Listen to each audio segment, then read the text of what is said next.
അവസാന കാലഘട്ടം കടന്നു വരുമ്പോ ഇൽമിനെ അല്ലാഹു സുബ്ഹാനഹു വ തആല ഒറ്റയടിക്കങ്ങ് ഊരുകയില്ല. വലാകിൻ യഖ്ബിറുൽ ഇൽമ ബിഖബ്ളിൽ ഉലമാ. മഹാന്മാരാകുന്ന പണ്ഡിതന്മാരുടെ വഫാത്തിലൂടെയാണ് അല്ലാഹു സുബ്ഹാനഹു വ തആല ഈ ലോകത്തെ ഇൽമിനെ പിടിക്കുക എന്ന് നബിയുനാ റസൂലുള്ളാഹി. മഹാന്മാരാകുന്ന പണ്ഡിതന്മാരുടെ വഫാത്തിലൂടെയാണ് അല്ലാഹു സുബ്ഹാനഹു വ തആല ഇൽമിനെ പിടിച്ചെടുക്കുക. ശംസുൽ ഉലമാ ഇ.കെ. അബൂബക്കർ മുസ്ലിയാർ ഉള്ളാളതങ്ങൾ ഈ മഹത്തുക്കളൊക്കെ ഇനി തിരിച്ചു വരുമോ?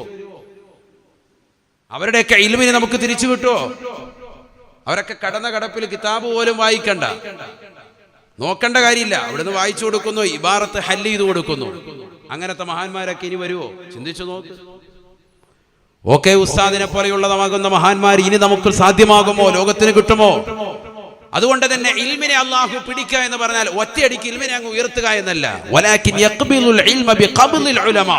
പണ്ഡിതന്മാരുടെ വഫാത്ത് മുഖേനയാണ്, അവരെ പിടിക്കലിലൂടെ, അവരുടെ റൂഹിനെ, അവരുടെ ആത്മാവിനെ പിടിക്കലിലൂടെയാണ് ഇൽമിനെ അല്ലാഹു പിടിച്ചെടുക്കുന്നത്. അവസാന ഘട്ടത്തിൽ നല്ല നല്ല ആലിമീങ്ങൾ അല്ലാഹു കൊണ്ടുപോകും. അല്ലാഹു അവരുടെയൊക്കെ ദറജ ഉയർത്തുമാറാവട്ടെ, അവരുടെയൊക്കെ പൊരുത്തം അല്ലാഹു നമുക്ക് നൽകട്ടെ. എന്നിട്ട് പറയുന്നു നബി സല്ലല്ലാഹു അലൈഹി വസല്ലം തങ്ങൾ പറയാൻ, ഹത്താ ഇത്തഖദന്നാസു റൂസൻ ജുഹാല. വിവരമില്ലാത്തതാകുന്ന വിവരദോഷികളാകുന്ന കള്ള ജിന്നുമാരെയും ജിന്നപ്പമാരെയും ഒക്കെ നമ്മൾ വലിയ ആളാക്കി മാറ്റും, വലിയ അഹ്ലുകാരാക്കി അവരുടെ നമ്മൾ കൈപിടിച്ച് മുത്താൻ നിൽക്കും. സമൂഹം തന്നെ അങ്ങനെ ആയിപ്പോവും. ഹദീസാണ്, നബി തങ്ങൾ പറഞ്ഞതാണ്. ഫസുഇലു, അവരോട് മസ്അലകൾ ജനങ്ങൾ ചോദിക്കും, പാവപ്പെട്ടവർ ചോദിക്കും, അറിവില്ലാത്തവർ, അവർ വിവരമുള്ളവരാണെന്ന് ധരിച്ച പാവപ്പെട്ട സഹോദര സഹോദരിമാർ അവരോട് മസ്അലകൾ ചോദിക്കും. ഫഅഫ്തൗ ബിഗൈരി ഇൽമിൻ, അറിവില്ലാത്ത നിലയ്ക്ക് അവർ കുറെ എന്തെങ്കിലുമൊക്കെ ഫത്വ കൊടുക്കും. ഫളല്ലു ഫഅളല്ലു, അവർ അവരെ പിഴപ്പിച്ചു, അവരും പിഴയ്ക്കുന്നു എന്ന് സയ്യിദുനാ റസൂലുള്ളാഹി. ഹദീസാണ്, ഇതൊക്കെ മനസ്സിലാക്കണം നമ്മൾ. ഈ കാലഘട്ടമല്ലേ അത്? ഇന്ന് സമൂഹത്തിലെ ആളുകൾ ആലിമീങ്ങളോട് മസ്അല ചോദിക്കുന്നുണ്ടോ? ഇനി ആലിമീങ്ങളോട് മസ്അല ചോദിച്ചാൽ തന്നെ ആ മസ്അല തന്നെ തൊട്ടപ്പുറത്തെ മഹല്ലിൽ ഇമാമിനോട് ചോദിക്കും. അങ്ങനത്തെ കോമുണ്ട്. ഉസ്താദ് ഈ മസ്അല ഒന്ന് പറഞ്ഞു തരണേ. മസ്അല പറഞ്ഞു കൊടുത്തു, ഉടനെ അപ്പുറത്തെ മഹല്ലിൽ ഉസ്താദ്, ഈ പള്ളിയിൽ ഉസ്താദ് ഇങ്ങനെ പറഞ്ഞായിരുന്നു മസ്അല, ശരിയാണോ ഉസ്താദ്? അത് ലാസ്റ്റേ പറയുള്ളൂ. മസ്അല ചോദിക്കും, ചോദിച്ചിട്ട് അതിന് മറുപടി പറയുമ്പോൾ പറയും, അത് ഇങ്ങനെയാണല്ലോ ഈ പള്ളിയിൽ ഉസ്താദ് പറഞ്ഞത്. ഇതാണ് കൗമ. അവർക്കിടയിൽ വിഭാഗീയത ഉണ്ടാക്കി, എങ്ങനെയെങ്കിലും തല്ലും വഴക്കുണ്ടാക്കിയ റാഹത്തായി ചായ കുടിച്ച് നിലകൊള്ള ഇങ്ങനത്തെ കൗമ. മസ്അല അറിയാൻ വേണ്ടിയൊന്നുമല്ല, അത് അമൽ ചെയ്യാനുമല്ല, വെറുതെ പോരടിപ്പിക്കുക, അങ്ങോട്ടും ഇങ്ങോട്ടും പ്രശ്നങ്ങൾ ഉണ്ടാക്കുക, സ്പർദ്ധ വളർത്തുക, അവർക്കിടയിലുള്ള സ്നേഹബന്ധങ്ങൾ, ഐക്യങ്ങൾ അത് ഊട്ടിയുറപ്പിക്കുന്നതിന് പകരം അവർക്കിടയിൽ വിഭാഗീയത ഉണ്ടാക്കുക. ഇങ്ങനത്തെ അഹ്ലുകാർ കള്ള ശൈഖന്മാരെ പോയി കണ്ടിട്ട് അവരുടെ അടുക്കൽ നിന്ന് ഫത്വ വാങ്ങുക, അങ്ങനെയുള്ള അഹ്ലുകാരെ പോയി കാണുക. ഫസുഇലു ഫഅഫ്തൗ ബിഗൈരി ഇൽമിൻ ഫളല്ലു ഫഅളല്ലു സയ്യിദുനാ റസൂലുള്ളാഹി. അവരും പിഴയ്ക്കുന്നു, മറ്റുള്ളവർ പിഴപ്പിക്കുകയും ചെയ്യുന്നു. ഇത് കാരണമായിട്ടെന്ന് സയ്യിദുനാ റസൂലുള്ളാഹി. അല്ല ഇന്ന് സമൂഹത്തിൽ നടക്കുന്നത്? എത്രയെത്ര ആളുകളാണ്, എത്രയെത്ര സഹോദര സഹോദരിമാരാണ് ആത്മീയ ചൂഷണത്തിൽ പെട്ടുപോയിട്ടുള്ളത്. നഊദു ബില്ലാഹ്. അല്ലാഹുവേ നീ പുറത്തു തരണേ നാഥാ. ഹബീബായ റസൂലുള്ളാഹി സ്വല്ലല്ലാഹു അലൈഹി വസല്ലമ തങ്ങൾ പറയുകയാണ്, യഥാർത്ഥമാകുന്ന ദീനനുസരിച്ചുകൊണ്ട് നീ നിലകൊള്ളണേ, നിലകൊള്ളണേ. വലിയെന്ന് പറഞ്ഞാൽ ഒരു സാധാരണ വ്യക്തിയായിട്ട് നീ കാണരുതേ, കാണരുതേ. വൈദേശിക് റളിയല്ലാഹു അൻഹു എന്താ അവരുടെ ഇൽമ്? 470 ജനിച്ചു, 88 ബഹുമാനപ്പെട്ടവർ 488 ബഗ്ദാദിന്റെ മണ്ണിലേക്ക് ഇൽമ തേടി പോകുന്നത്. 33 വർഷം ഇൽമ പഠിച്ചു.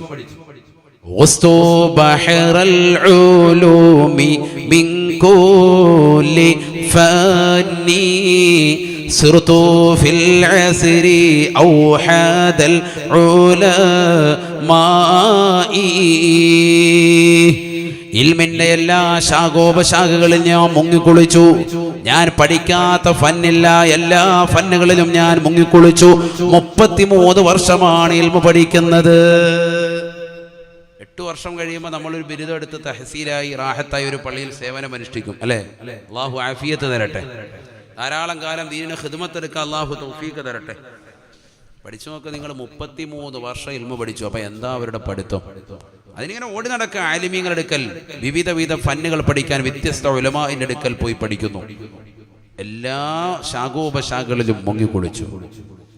അങ്ങനെ തികഞ്ഞ ആലിമായി 51-ാമത്തെ വയസ്സെത്തിയപ്പോഴാണ് ബഹുമാനപ്പെട്ടവർ പഠിച്ചു തീർന്നത്. പിന്നീടാണ് വിവാഹം കഴിച്ചത്. ചരിത്രം കാണാം. 4 വിവാഹം കഴിച്ചു, 49 മക്കൾ, 27 ആൺമക്കൾ, 22 പെൺമക്കൾ. മുഹീദ്ദീൻ ശൈഖ് റളിയല്ലാഹു അൻഹു 27 ആൺമക്കളിൽ 14 പേര് ചെറുപ്പത്തിലെ മരണപ്പെട്ടു പോയി. 13 ആൺമക്കളാണ് ബാക്കിയായത്. 22 പെൺമക്കളിൽ നിന്നും 21 ചെറുപ്പത്തിലെ മരണപ്പെട്ടു പോയി. ഒരൊറ്റ പെൺകുട്ടി മാത്രമാണ് ബാക്കിയായത്. മറ്റൊരു അർത്ഥത്തിൽ പറഞ്ഞാൽ 49 മക്കളിൽ നിന്നും 35 മക്കളും ആണും പെണ്ണുമായി ചെറുപ്പത്തിലെ മരണപ്പെട്ടു പോയി. 13 ആണും 1 പെണ്ണുമാണ് ബാക്കിയായത്. അദ്ദേഹത്തിന്റെ മകൻ ബഹുമാനപ്പെട്ടതാകുന്ന അബ്ദുൽ വഹാബ് റളിയല്ലാഹു അൻഹു മൂത്ത മകൻ, അദ്ദേഹം ആലിമായിരുന്നു, വിലായത്തിന്റെ പട്ടം കിട്ടിയ വ്യക്തിയാണ്. അദ്ദേഹം തന്നെയാണ് മുഹീദ്ദീൻ ശൈഖ് റളിയല്ലാഹു അൻഹു മയ്യത്ത് നമസ്കാരത്തിന് നേതൃത്വം കൊടുത്തത് എന്ന് ചരിത്രം കാണാം. ഇങ്ങനെ ഹിജ്റ 530 ജനിച്ചു ബഹുമാനപ്പെട്ടതാകുന്ന അജ്മീർ ഖ്വാജ റളിയല്ലാഹു അൻഹു. ബഹുമാനപ്പെട്ടവർ ഇതുപോലെ ഇൽമ നേടിയ വ്യക്തിയല്ലേ? ചെറിയ ആളാണോ? ഒരു സാദാ സീദാ വ്യക്തിയായിട്ടാണോ കാണുന്നത്? സുൽത്താനുൽ ഹിന്ദ് ഖ്വാജ മുഈനുദ്ദീൻ ദിസിൽ അജ്മീർ റളിയല്ലാഹു അൻഹു ബഹുമാനപ്പെട്ടവർ ഹിജ്റ 530 ജനിച്ചു. 15 വർഷത്തോളം തന്റെ പ്രിയപ്പെട്ടതാകുന്ന പിതാവിന്റെ അടുക്കൽ ഇൽമുകൾ പഠിച്ചു, പ്രാഥമിക ഇൽമുകൾ. 15-ാമത്തെ വയസ്സിൽ വാപ്പ മരണപ്പെട്ടു പോയി. വാപ്പ അദ്ദേഹത്തിന് തെരിക്കത്തായി ഉപേക്ഷിച്ചാണ് ഒരു ചെറിയൊരു പൂന്തോട്ടം. ആ പൂന്തോട്ടം നനച്ചുകൊണ്ടിരിക്കവേ ബഹുമാനപ്പെട്ട ഇബ്രാഹിം ഖന്ദൂസി റളിയല്ലാഹു അൻഹു, വലിയ മഹാനാണ്, ബഹുമാനപ്പെട്ടവർ അദ്ദേഹത്തിന്റെ അടുക്കൽ വന്നു. ആ നാട്ടിൽ വന്നതാണ്. അദ്ദേഹത്തെ പോയി കണ്ടു.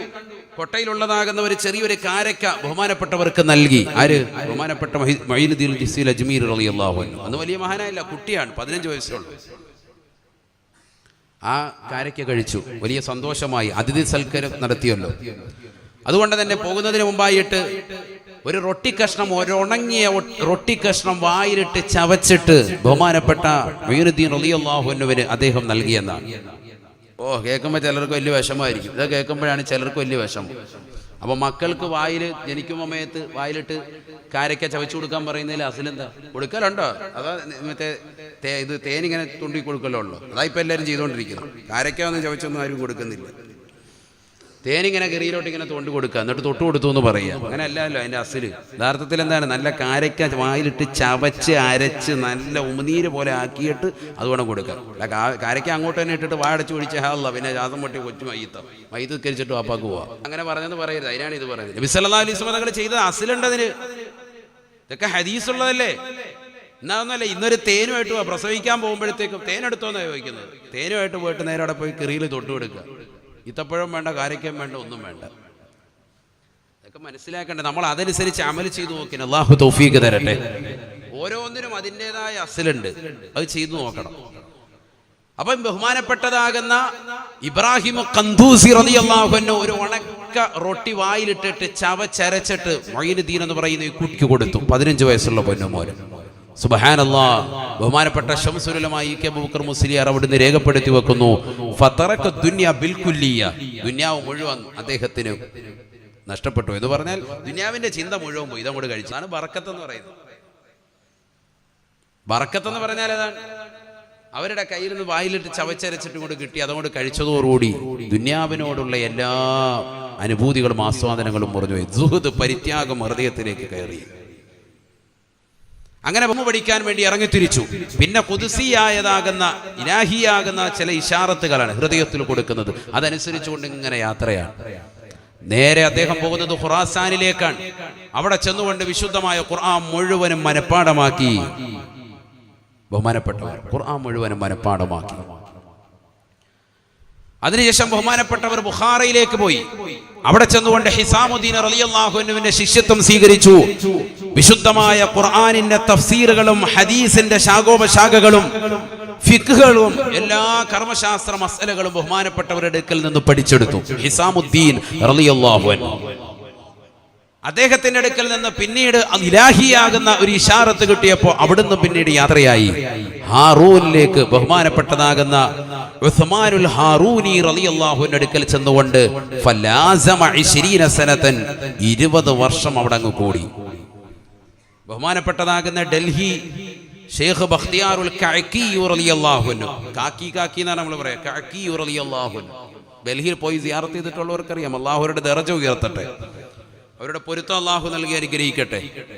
അവരൊക്കെയാണ് ഈ ദുനിയാവ് ഇങ്ങനെ പിടിച്ചു നിർത്തുന്നത്. ഫൽ മുദബ്ബിറാത്തി അംറ എന്ന ഖുർആനിന്റെ ആയത്തിന്റെ വിശദീകരണത്തിൽ അള്ളാഹുവിന്റെ ഈ ആയത്ത് വിശദീകരിച്ചുകൊണ്ട് പണ്ഡിതന്മാർ രേഖപ്പെടുത്തുന്നുണ്ട്, കാര്യങ്ങൾ മുഴുവനും നടപടിയാക്കി കൊണ്ടുപോകുന്നത് അള്ളാഹുവിന്റെ ഔലിയാക്കളാണ്, തദ്ബീർ ചെയ്യുന്നത് അവരാണ്. മനസ്സിലാക്കണം, നമ്മളതൊന്നും തിരിച്ചറിയുന്നില്ല. ഈ ലോകം തന്നെ നിലനിർത്തുന്നത്, ഈ ഭൗതിക ലോകം ഇങ്ങനെ പിടിച്ചു നിർത്തുന്നത്, ഇവിടെ എന്ത് പ്രശ്നങ്ങളുണ്ടായാലും മുസ്ലിമീങ്ങൾക്ക് സമാധാനവും ശാന്തിയും ഒക്കെ നൽകിക്കൊണ്ട് ഇങ്ങനെ പിടിച്ചു നിർത്തുന്നത് ഈ മഹത്തുക്കളാണ്. അതുകൊണ്ട് അവരെ തള്ളിപ്പറയാൻ പാടില്ല, അവരെ ശരിക്കും മുറുകെ പിടിച്ചോണം. ബഖ്തിയാറുൽ കാക്കി റളിയല്ലാഹു അൻഹു പറയാൻ, 20 വർഷം ബഹുമാനപ്പെട്ടവരെടുക്കൽ വന്നുകൊണ്ട് ലാസമ, ബഹുമാനപ്പെട്ടതാകുന്ന മുഈനുദ്ദീൻ അജ്മീർ റളിയല്ലാഹു അൻഹു അദ്ദേഹത്തിന്റെ അടുക്കൽ കൂടി ഉസ്മാനുൽ ഹാറൂനി റളിയല്ലാഹു അൻഹു അടുക്കൽ നിലകൊണ്ടു. അതിനിടയ്ക്ക് അദ്ദേഹത്തിന്റെ അടുക്കൽ ഒരുപാട് റിയാളയാണ്, ഇൽമെല്ലാം പഠിച്ചു കഴിഞ്ഞു. പിന്നെ അദ്ദേഹത്തിന്റെ കൂടെ കൂടിയത് എന്തിനാണ്? റിയാള ഒരുപാട് അമരിയാത്ത് കൊടുക്കാൻ, നമസ്കാരവും വിവാഹത്തും ദിക്റും ഒക്കെ കൊടുത്തങ്ങോട്ട് ചൂടേറ്റുകയാണ്. കുണ്ടൂർ അബ്ദുൽ ഖാദർ മുസ്ലിയാരെ കുറിച്ച് റളിയല്ലാഹു അൻഹു ബഹുമാനപ്പെട്ടവരെ കുറിച്ച് പറയുന്നു, ചാപ്പനങ്ങാടി ബാപ്പു മുസ്ലിയാർ അടുക്കൽ പോകുമ്പോ 1,00,000 ലാ ഇലാഹ ഇല്ലല്ലാഹ് ചെല്ലിയിട്ട് വരാൻ പറയുമായിരുന്നു. 1,00,000 ചെല്ലിയിട്ട് തിരിച്ചു വരുമ്പോൾ പറയും, വീണ്ടും 1,00,000 കൂടി ചെല്ലിയിട്ട് വരാൻ പറയും. ആരോടായി പറയുന്നത്? ലാ ഇലാഹ ഇല്ലല്ലാഹ് ചൊല്ലി ചൊല്ലി ചൊല്ലി ചൊല്ലി നല്ല മർത്തബയിൽ എത്തി നിൽക്കവേ അവർ വീണ്ടും ബഹുമാനപ്പെട്ടവരുടെ അടുക്കൽ ശൈഖിന്റെ അടുക്കൽ സമീപിക്കുമ്പോ ചാപ്പനങ്ങാടി ബാപ്പു ഉസ്താദ് കൊടുക്കുന്ന ഇജാസത്ത് ഇതാണ്, 1,00,000 ലാ ഇലാഹ ഇല്ലല്ലാഹ് ചെല്ലിയിട്ട് വാ. നമ്മൾ 100 തേച്ച് ചെല്ലൂല, 1,00,000 ചെല്ലിയാൽ മാത്രം മതി എന്നല്ല, അതിന് മുമ്പ് ലക്ഷക്കണക്കിന് ചെല്ലിയിട്ടാണ്. ഖിർഖ ധരിപ്പിക്കണമെങ്കിൽ, മഹത്തുക്കളുടെ ഒരു പദവിയിലേക്ക് നീ എത്തണമെങ്കിൽ, വിലായത്തിന്റെ മർത്തബയിലേക്ക് എത്തണമെങ്കിൽ അതിന്റെ ചില റിയാളകളുണ്ട്, അങ്ങനെ കൊടുക്കുന്നതാണ്. 1,00,000 ചെല്ലിയിട്ട് വരുമ്പോൾ പറയും 1,00,000 കൂടി ചെല്ലും. അങ്ങനെ 3,00,000 ഒക്കെ ചെല്ലിയപ്പോഴാണ് ബഹുമാനപ്പെട്ട കുണ്ടൂർ അബ്ദുൽ ഖാദർ ഉസ്താദ് റളിയല്ലാഹു അൻഹു ബഹുമാനപ്പെട്ടവരുടെ ഹാല് മാറിയതെന്നാണ്. പിന്നെ എല്ലാം അവിടുന്ന് എഴുതി വെക്കാണ്, എന്ത് കാര്യം ചെന്ന് പറയുന്നത് മുഴുവൻ എഴുത്താണ്. അപ്പോഴാണ് അവസാനമൊക്കെ അറിയാം, ജീവിതകാലത്ത് തന്നെ അവരെ കണ്ടവരാണ്. അള്ളാഹു അവരുടെ ദറജ ഉയർത്തുമാറാവട്ടെ. എന്തെങ്കിലും ഒരു കാര്യം പോയി പറയുമ്പോഴേ എഴുതി അങ്ങോട്ട് കൊടുക്കും, എഴുതി പേപ്പറിൽ വെക്കാണ്, ആ കാര്യം നടക്കും, ഇന്ന ഡേറ്റിൽ ഇന്ന സമയത്ത് നടക്കുമെന്ന് എഴുതി അങ്ങോട്ട് വെക്കും. അത് പറയുന്ന പോലെ ആ സമയത്ത് അത് നടക്കുകയാണ്. ഇവിടെ എഴുത്ത് കഴിഞ്ഞിട്ടുണ്ട്, അങ്ങനത്തെ പേപ്പർ കടലാസുകൾ ഇപ്പോഴും ആ മക്കാമിലുണ്ട്, അവിടെ പോയി നോക്കിയാൽ മതി. എത്രയോ സംഭവ വികാസങ്ങൾ നടന്ന സംഭവങ്ങൾ, അങ്ങനത്തെ മഹാന്മാർ ചിന്തിച്ചു നോക്കി. ഇതൊക്കെ അടുത്ത് കഴിഞ്ഞു പോയ മഹാന്മാരെ കുറിച്ചാണ് പറയുന്നത്. 50 കൊല്ലം മുമ്പുള്ളതൊന്നും അല്ല, 10-15 വർഷം മുമ്പ് ഈ ലോകത്തുനിന്ന് വിട പറഞ്ഞു പോയ മഹാന്മാരെ കുറിച്ചുള്ള ചരിത്രമായി പറയുന്നു. അള്ളാഹുരുടെയൊക്കെ ദറജ ഉയർത്തുമാറാവട്ടെ. സുന്നത്തെ ജമാഅത്തിൽ നമുക്കിനി വേറെ തെളിവൊന്നും വേണ്ട, ഈ മഹാന്മാരെ മാത്രം നോക്കിയാൽ മതി. മലബാർ ദേശത്തുള്ള എത്രയോ മഹാന്മാരുണ്ട്, എത്രയോ മഹത്തുക്കളുണ്ട്. ബഹുമാനപ്പെട്ടവരെടുക്കൽ നിന്ന് 20 വർഷം പരിപൂർണമായി നിലകൊണ്ടു. അദ്ദേഹം പറഞ്ഞു, അവസാനം പറഞ്ഞു ജദ്ദിദ് വളു ഒക്കെ. ഒരു ദിവസം പറഞ്ഞപ്പോൾ വളു എടുത്തോണ്ട് വരാൻ പറഞ്ഞു, വളു ഒന്ന് പുതുക്കിക്കൊണ്ടുവരാം. ജദ്ദിദ് എന്ന് പറഞ്ഞാൽ അത് പുതുക്കാന്ന് അതിനർത്ഥം. പറഞ്ഞാൽ എന്നെ അർത്ഥം എന്താ? ദായിമുൽ വളു ആണ് എപ്പോഴും, അതുകൊണ്ടാണല്ലോ ജദ്ദിദ് എന്ന പദം പറയാൻ കാരണം. വളു ഒന്ന് പുതുക്കി കിട്ടുക. അങ്ങനെ വളു പുതുക്കി ചെന്നപ്പോൾ പറഞ്ഞു 2 റക്അത്ത് നിസ്കരിക്കണം. ഉസ്മാനുൽ ഹാറൂനി റളിയല്ലാഹു അൻഹു പറയാ, 2 റക്അത്ത് നിനക്ക് നിസ്കരിക്കണം. 1-ാമത്തെ റക്അത്തിൽ നീ സൂറത്തുൽ ഫാത്തിഹ ഓതണം, എന്നിട്ട് 1000 പ്രാവശ്യം സൂറത്തുൽ ഇഖ്ലാസ് ഓതണം. ഖുൽ ഹുവല്ലാഹു അഹദ് ഓതണം. 2-ാമത്തെ റക്അത്തിൽ 1000 പ്രാവശ്യം സൂറത്തുൽ ഫാത്തിഹ ഓതണം, എന്നിട്ട് സൂറത്തുൽ ഇഖ്ലാസ് ഓതണം. നേരെ തിരിച്ച് നിസ്കാരം കഴിഞ്ഞു. അപ്പൊ എത്ര നേരം എടുക്കും ഇതൊന്ന് ചൊല്ലിത്തിരക്കാം? നമ്മളോടൊക്കെ ആണെങ്കിലും 10 ഖുൽ ഹുവല്ലാഹു ഓതാൻ പോലും കഴിയാത്ത കൗമിനോടാണ് 1000 ഖുൽ ഹുവല്ലാഹു. ഇത് നിസ്കാരത്തിൽ വേണം, അല്ലാതിരുന്നല്ല. മറ്റേത് സുബഹി കഴിഞ്ഞ് പള്ളി കഴിഞ്ഞിട്ട് പള്ളിയുടെ മുറ്റത്തൂടെ ഒരു നടത്തമുണ്ട്. എന്നിട്ട് ഉസ്താദ് എന്താ എടുക്കുന്നത്, മുത്തല്ലിങ്ങൾ എന്താ എടുക്കുന്നത്? മുഴുവൻ തസ്മീഹ് അടിച്ചിട്ട് ഇങ്ങനെ നിൽക്കുകയാണ് ആചാര്യ. സംഭവം 100 ലാ ഇലാഹ ഇല്ലല്ലാഹ് അല്ലാതെ വന്നത്. എന്നിട്ട് ഇങ്ങനെ വരാന്തേ കൂടെ അങ്ങോട്ടും ഇങ്ങോട്ടും ഓടി നടക്കുക, കൗമിനെ മുഴുവൻ കാണിക്കണം, തസ്ബീഹ് ഇട്ട് ഇങ്ങനെ ആട്ടി നടക്കുകയാണ്. ഇതാണ് നമ്മുടെ ദിക്ർ ചെല്ലല്. യഥാർത്ഥത്തിൽ അവിടെ ഇരുന്ന് ദിക്ർ ചൊല്ലിയാൽ കിട്ടുന്ന നേട്ടം എന്താ? ഖൗമുൻ സല്ലബു സുബ്ഹ വദക്കറുല്ലാഹ അസ്സ വജല്ല ഹത്താ തത്ലുഅ അശംസു തഅദിലു ഉംറതൻ താമ്മതൻ താമ്മതൻ താമ്മ. സയ്യിദുനാ റസൂലുള്ളാഹി സുബൈ നമസ്കരിച്ചിട്ട് അവിടെ ഇരുന്നിട്ട് ഉദയം വരെ ദിക്ർ ചൊല്ലി ആരെങ്കിലും നിലകൊണ്ടാൽ പരിപൂർണമായ പരിപൂർണമായ പരിപൂർണമായ ഉംറ നിർവഹിച്ചതിന്റെ പ്രതിഫലം അല്ലാഹു രേഖപ്പെടുത്തുമെന്ന് സയ്യിദുനാ റസൂലുള്ളാഹി. ഇതൊക്കെ ഉമ്മമാർക്ക് വേണ്ടി പറയുന്നതാണ്. ഉപ്പമാര് പ്രായം ചെന്ന പല ആളുകളും പള്ളിയിൽ വന്നിട്ട് നേരത്തെ കയറി ഇരുന്നിട്ട് ഇത് ചെയ്തുകൊണ്ടിരുന്നവരുണ്ട്. പള്ളിയിൽ എന്തിനാ ഉദയം എന്നൊരു ടൈം കൊടുത്തിരിക്കുന്നത്? എന്തിനാ? ഈ ഉദയം വരെ ദിക്ർ ചെല്ലാനാണ്. അല്ല, ഇതെന്തിനാ ഉദയത്തിന് പ്രത്യേക നിസ്കാരമുണ്ടോ? അല്ലല്ലോ. ആ ഉദയത്തിന്റെ സമയം വരെ അവിടെ ഇരുന്നിട്ട് ദിക്ർ ചൊല്ലി നിലകൊള്ളാൻ. സല്ലവു സുബ്ഹ വദക്കറുല്ലാഹ അസ്സ വജല്ല ഹത്താ തത്ലുഅ അശംസു തഅദിലു ഉംറതൻ താമ്മതൻ താമ്മതൻ താമ്മ സയ്യിദുനാ റസൂലുള്ളാഹി. നബി 3 വട്ടം പറഞ്ഞു, പൂർണ്ണമായ പൂർണ്ണമായ പൂർണ്ണമായ ഉംറ നിർവഹിച്ച പ്രതിഫലം ലഭിക്കും. അതുകൊണ്ട് ദിക്ർ ചൊല്ലുമ്പോൾ നല്ലതുപോലെ ചൊല്ലിക്കോ. അല്ലാഹു തൗഫീഖ് നൽകട്ടെ. നമസ്കാരം കഴിഞ്ഞപ്പോൾ പറഞ്ഞു, നീ ഒരു 100 സ്വലാത്ത് കൂടി ചൊല്ലണേ. നിർത്തുകയാണ് ഞാൻ. 100 സ്വലാത്ത് കൂടി ചൊല്ലിക്കഴിഞ്ഞപ്പോൾ സുബ്ഹാനല്ലാഹ്, ഹാലങ്ങ് മാറുകയാണ്. വല്ലാത്തൊരനുഭൂതിയുടെ ലോകത്തേക്ക് എത്തുകയാണ്. അല്ലാഹയല്ലാത്ത മറ്റൊരു ചിന്ത ഹൃദയത്തിലില്ലാത്ത ഒരവസ്ഥ. ഈ ഭൗതികമാകുന്ന ലോകത്തിന്റെ ആഡംബരാസ്വാദനങ്ങൾ മുഴുവനും മറന്ന ഒരു ലോകത്തേക്ക് പോവുകയാണ്. സ്വർഗീയമാകുന്ന അനുഭൂതികളും ആസ്വാദനങ്ങളുമല്ല ലക്ഷ്യം, അല്ലാഹുവിലേക്ക് മാത്രമായി ഹൃദയം ദിക്ർ ചൊല്ലി ചൊല്ലി ചൊല്ലി ചൊല്ലി അങ്ങനെ മുഴുകി അങ്ങ് നിലകൊള്ളുകയാണ്. അതല്ലേ ഖുർആൻ പറഞ്ഞത്, ഖദ് അഫ്ലഹ മൻ തസക്കാ വദകറ ഇസ്മ റബ്ബിഹി ഫസല്ലാ. ഖദ് അഫ്ലഹ മൻ തസക്കാ, ഹൃദയത്തെ സംശുദ്ധീകരിച്ചവൻ തീർച്ചയായും രക്ഷ പ്രാപിച്ചവനാണ്. ആരാണവൻ? അവർക്കെങ്ങനെയാണ് ഹൃദയത്തെ സംശുദ്ധീകരിക്കാൻ സാധിക്കുന്നത്? വദക്കറ ഇസ്മ റബ്ബി, റബ്ബിന്റെ നാമം നല്ലതുപോലെ സ്മരിക്കാൻ കഴിയുന്നവർക്ക്, ദിക്ർ ചൊല്ലിക്കൊണ്ട് നിലകൊള്ളാൻ കഴിയുന്നവർക്ക്, അല്ലാഹു എന്ന ചിന്തയിൽ നിലകൊള്ളാൻ സാധിക്കുന്നവർക്ക്. അതേത് നിലയിലാണ് ദിക്റിൽ ചെല്ലേണ്ടത്? മുഅ്മിനീങ്ങൾ അഭിസംബോധനം ചെയ്തുകൊണ്ട് ഖുർആൻ പറയുന്നു, യാ അയ്യുഹല്ലദീന ആമനൂ ഉദ്കുറുല്ലാഹ ദിക്റൻ കസീറാ വസബ്ബിഹൂഹു ബുക്റതൻ വഅശിയ്യാ. മുഅ്മിനീങ്ങളെ, പ്രഭാതത്തിലും പ്രദോഷത്തിലും അല്ലാഹുവിന് അധികമായി നിങ്ങൾ ദിക്ർ ചൊല്ലണേ. ഈ അധികം ഏത് നിലയ്ക്കാണ്? ഖുർആൻ മറ്റൊരായത്തിൽ പറയുന്നു, അല്ലദീന യദ്കുറൂനല്ലാഹ ഖിയാമൻ വഖുഊദൻ വഅലാ ജുനൂബിഹിം. 3 രീതിയാണ് മനുഷ്യനുള്ളത്. ഒന്നില്ലെങ്കിൽ നൃത്തം, അല്ലെങ്കിൽ ഇരുത്തം, അല്ലെങ്കിൽ കിടത്തം. ഈ 3 സമയത്തും പടച്ച റബ്ബാകുന്ന അല്ലാഹുവിനെ സ്മരിച്ചുകൊണ്ട് നിലകൊള്ളുന്നവൻ തീർച്ചയായും രക്ഷപ്പെട്ടു. ഖദ് അഫ്ലഹ മൻ തസക്കാ, ഹൃദയത്തെ സംശുദ്ധീകരണം നടത്തി ദിക്ർ ചൊല്ലിക്കൊണ്ട് നിലകൊണ്ടവൻ തീർച്ചയായും വിജയിച്ചവനാണ്. ഫസല്ല, പരിശുദ്ധമാക്കപ്പെട്ട റജബിലൂടെ അല്ലാഹു സുബ്ഹാനഹു വ തആല മുത്തുനബി മുഖേന നിന്റെ കൈകളിലേക്ക് നൽകിയ നമസ്കാരം നിലനിർത്തിക്കൊണ്ട് പോകുന്ന മനുഷ്യ, നീ വിജയിച്ചവനാണ്, നീ രക്ഷപ്പെട്ടവനാണ്, നീ രക്ഷപ്പെട്ടവനാണ്. ബൽ തുസിറൂനൽ ഹയാത്തദ് ദുനിയ, ഖുർആൻ അടിവരയിട്ടുകൊണ്ട് ഓർമ്മപ്പെടുത്തുകയാണ്. എത്ര വാഴ്ന്ന് പറഞ്ഞിട്ടും കാര്യമില്ല. എല്ലാ വെള്ളിയാഴ്ച ദിവസവും ഇമാമ് നിനക്ക് വേണ്ടി മെഹ്റാബിലിരുന്നു കൊണ്ട് ഈ സൂറത്തുൽ അഅല പാരായണം ചെയ്താലും, ഇത് പാരായണം ചെയ്യൽ സുന്നത്താക്കിയാലും നീ പഠിക്കുന്നില്ല. ബൽ തുസിറൂനൽ ഹയാത്തദ് ദുനിയ, 2021 നീ കടന്നപ്പോഴും നീ പഴയ രീതി തന്നെയാണ്. മുൻഗാമികൾ ചെയ്തു വെച്ച ഏതൊരു പ്രവർത്തന മേഖലയാണോ, കള്ളു കുടിച്ചുകൊണ്ട് നീ നിലകൊള്ളുകയാണ്, വ്യഭിചരിച്ചുകൊണ്ട് നീ നിലകൊള്ളുകയാണ്, സിനിമ കണ്ടുകൊണ്ട് നീ നിലകൊള്ളുകയാണ്, പെങ്ങളെ നീ സീരിയൽ കണ്ടുകൊണ്ട് നിലകൊള്ളുകയാണ്, അശ്ലീല ലോകത്തേക്ക് കണ്ണു നട്ടുകൊണ്ടിരിക്കുകയാണ്, മോശപ്പെട്ട സിനിമാ ഗാനങ്ങൾ കേട്ടുകൊണ്ട് നിലകൊള്ളുകയാണ്, സിനിമാ പാട്ടുകൾ കേട്ടുകൊണ്ട് നിലകൊള്ളുകയാണ്. കേൾക്കുന്നതും ഹറാം, കാണുന്നതും ഹറാം, പിടിക്കുന്നതും ഹറാം, നടക്കുന്നതും ഹറാം. എല്ലാ നിലക്കും മോശമായ പ്രവർത്തനവുമായി നീ മുന്നേറുകയാണ്. വൽ ആഖിറതു ഖൈറും വഅബ്ഖാ, എന്നാൽ പഠിച്ചു വെക്കേണ്ട പാഠം വീണ്ടും അല്ലാഹു ഓർമ്മപ്പെടുത്തുകയാണ്. ആഖിറമാണ് എന്നെന്നും ശാശ്വതത്വം ലഭിക്കുന്നവൻ. ഈ ദുനിയാവ് ശാശ്വതത്വമുള്ളതല്ല, ഇത് നശിക്കാനുള്ളതാണ്, നശിക്കാനുള്ളതാണ്. 6 അടി മണ്ണിന്റെ ഇരുട്ടറയാകുന്ന ഖബറിലേക്ക് പോകണമെന്നുള്ള വിചാരം മനുഷ്യാമാനവാ പെങ്ങളെ നിന്റെ ഹൃദയത്തിൽ ഉണ്ടാവണേ. നീ മോശപ്പെട്ട പ്രവർത്തനത്തിലേക്ക് പോകരുത്. നിന്റെ ഭർത്താവ് ഭർത്താവിനനുസരിച്ചുകൊണ്ട് വീടിന്റെ അകത്തലങ്ങൾ ഇബാദത്തുമായി കഴിയണേ.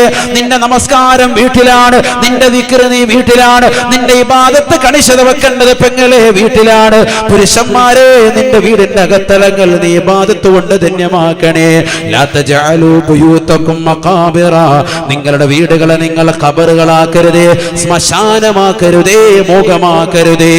ഫൈനൽ ബൈതല്ലദീ യഖറഉ ഫീഹി സൂറത്തുൽ ബഖറ ലാ യദ്ഖുലു ഫീഹി ശൈത്താൻ. ഉസ്താദേ, എന്റെ വീട്ടിൽ പൈശാചികതയാണ്, എനിക്ക് പിടിച്ചാൽ അതിനെ ക്ലാവ് പിടിച്ചാൽ എങ്ങനെയാണ് മാറ്റുക റസൂലേ? അല്ലാഹുവിന്റെ റസൂൽ സബ ദിക്റുൽ മൗതി വതിലാവത്തുൽ ഖുർആൻ, ദിക്റുൽ മൗത് വതിലാവത്തുൽ ഖുർആൻ. രണ്ട് കാര്യങ്ങൾ നിങ്ങൾ ശ്രദ്ധിക്കണേ.